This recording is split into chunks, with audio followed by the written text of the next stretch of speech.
Well, hey, everybody. We are living in turbulent times, and we need to remember now more than ever who the church is, what we believe, how we live in this moment. So, over these next 4 weeks, as we talk on the weekends and as we do these daily devotionals, we're going to get back to the fundamentals of our faith, kind of like what Pastor Dave talked about this last Sunday about John Wooden. He was the great basketball coach that always kept the fundamentals at the forefront, right, with his players. And so we're going to do that. We're going to talk about love. We're going to talk about faith. We're going to talk about gratitude, and we're going to talk about hope. In the past 2 years, I've talked a lot about a third way, not a political way, but a Jesus way that impacts every other way. That we would allow our lives to be informed by Him, by His teaching, by His word, by His actions, for Him to correct us, to redirect us, to reform us. The world needs us to be the best representation of Christ that we can be.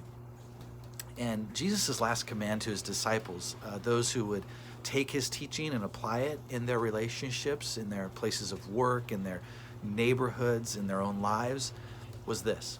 He said, love each other as I have loved you.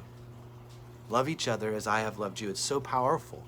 Jesus demonstrated how much we should love through His sacrifice on the cross. He talked about how we love our neighbors and how we love our enemies. It was expansive. It was all inclusive. This love that He has for us. There are people, I'm sure, right now that you find hard to love. People in your family, people on social media, people on the news. We've experienced the normalization of openly hating and demonizing people on the other side of us politically, religiously, or culturally. And if you are a follower of Jesus, there's no place for it. It's the way of the world, and not the way of Jesus. It's not this third way.